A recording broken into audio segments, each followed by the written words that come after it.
A child is sleeping in a tent, not in a war zone, not in a refugee camp on the edge of a desert.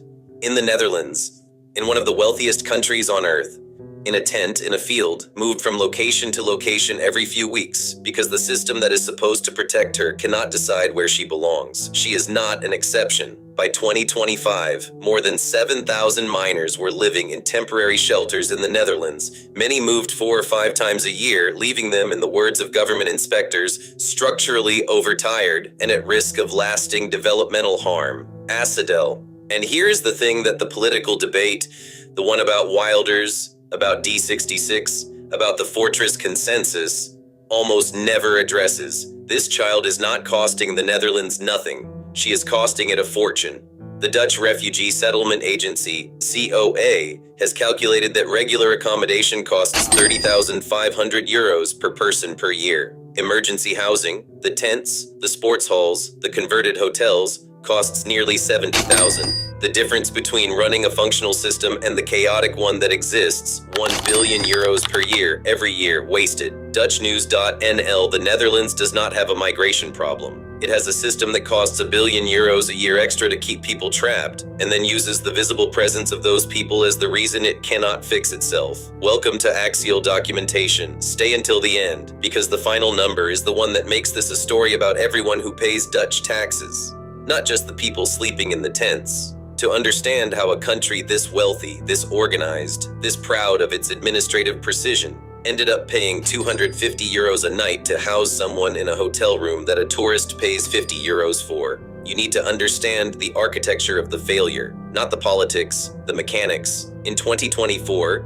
32,175 people filed first asylum applications in the Netherlands. The majority came from Syria, Iraq, and Turkey, countries experiencing active conflict, authoritarian repression, or both. The overall recognition rate at first instance was 75.3%. European Council on Refugees and Exiles. 3 out of 4 people who applied for asylum in the Netherlands in 2024 had a legal right to it. This is not a system overwhelmed by fraudulent claims. This is a system overwhelmed by its own inability to process legitimate ones. The backlog of asylum cases reached more than 50,000 open applications by early 2025. The number of cases exceeding the legal maximum processing time of 21 months increased continuously.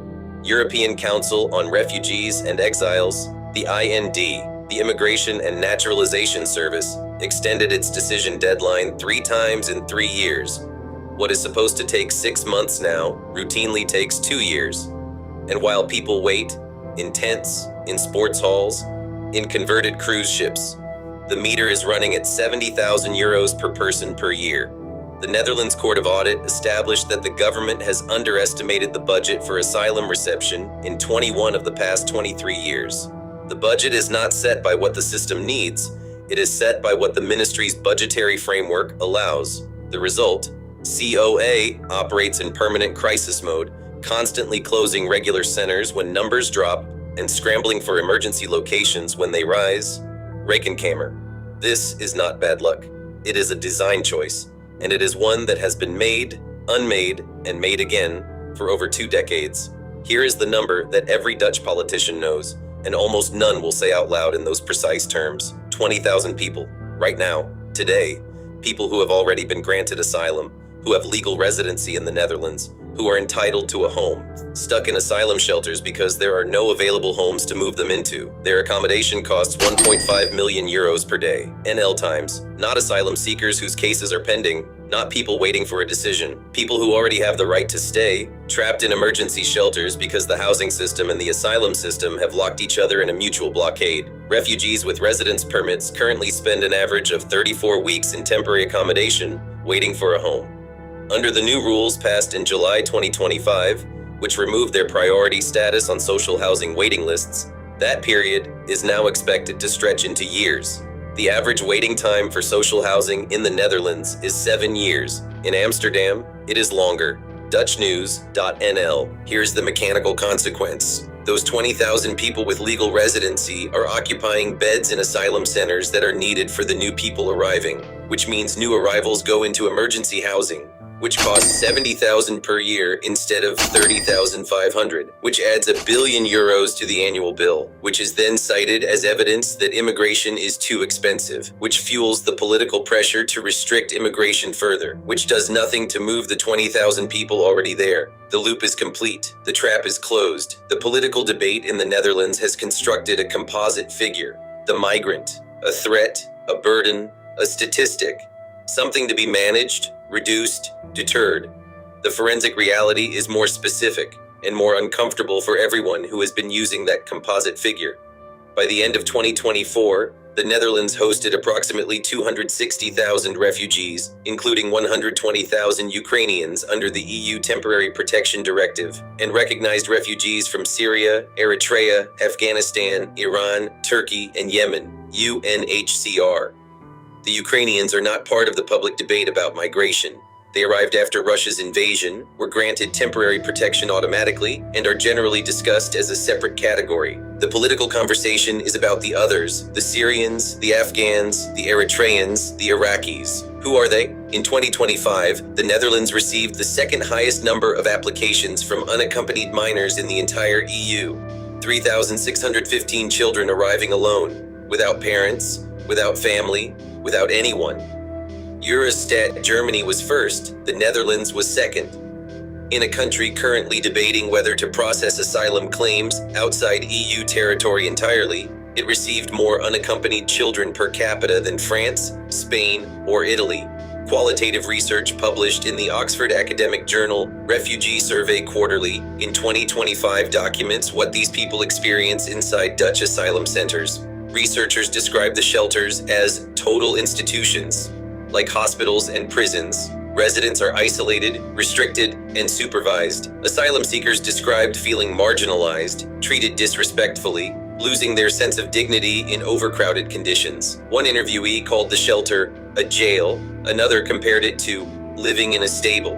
Oxford academic and asylum seeker in the Netherlands receives a living allowance of €14.87 per week. The Dutch social welfare allowance for citizens is €1,308.45 per month. An asylum seeker receives approximately 22% of what a Dutch citizen receives in welfare support. European Council on Refugees and Exiles. The system spends €70,000 per year to house them in a converted hotel while giving them €14.87 per week to live on. The math of this is not incidental. It is the deliberate architecture of deterrence, a system designed to be uncomfortable enough that people do not want to stay, but not so uncomfortable that courts shut it down. The courts have repeatedly come close. The municipality of Terrapel sued the central agency for the reception of asylum seekers for breaching its court-imposed limit of 2,000 residents. The fine was set at €15,000 per day.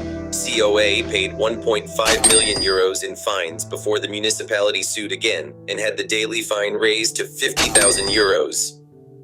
COA continued to exceed the limit almost every day anyway. European Council on Refugees and Exiles. The Dutch state is paying daily fines to itself, from one government body to another, for failing to comply with court orders it has known about for years. And the system continues, because compliance would require housing, and there is no housing. Here is the variable that almost no political party wants to address directly.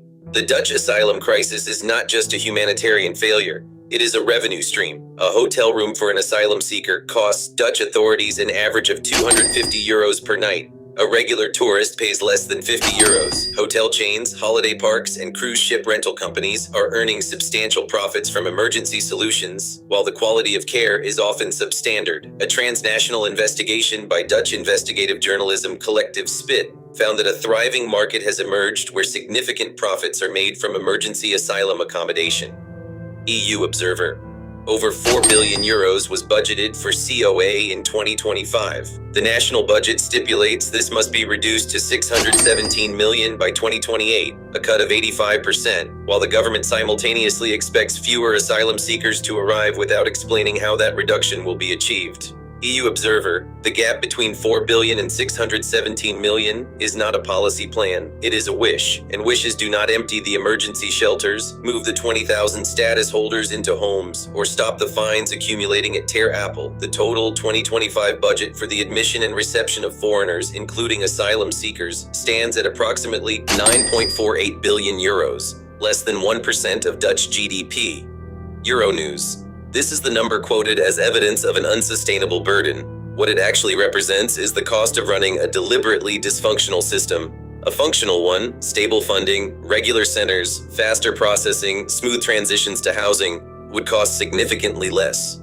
COA has said so explicitly. The Court of Audit has said so. The Advisory Council on Migration has said so. The dysfunction is not accidental. It is the result of a political system that has chosen for 23 consecutive years to underfund the solution rather than face the political cost of implementing it. And here is where this story connects directly to the one you watched in Netherlands 3. The Fortress Consensus, the political convergence of every party on stricter immigration, does not solve a single one of the mechanical problems documented above. Stricter asylum law does not move 20,000 status holders into homes. It does not close the €1 billion gap between regular and emergency housing costs. It does not reduce the 50,000 case backlog at the IND. It does not stop the daily fines at Terrapel. It does not feed the 7,000 children in temporary shelters being moved every few weeks. What it does is change the political optics. It signals to voters that something is being done, and it generates new legal complexity, new court cases, new EU law challenges, new Senate battles that consumes the administrative capacity that could otherwise be used to fix the mechanical failures. The Netherlands spent 23 years building a system designed to be too expensive to sustain and too broken to fix. Without political courage, it has never been able to summon. Every time a government got close to a structural solution, stable funding, mandatory municipal distribution, smooth housing transitions, it was defeated by a combination of local resistance, political calculation, and the relentless pressure of the next election. The people inside the system paid for this with years of their lives, with children moved 4 times a year, with a father whose daughter no longer recognizes him after 2 years of separation, with 14.87 euros a week, while the hotel they sleep in charges the state 250 euros per night.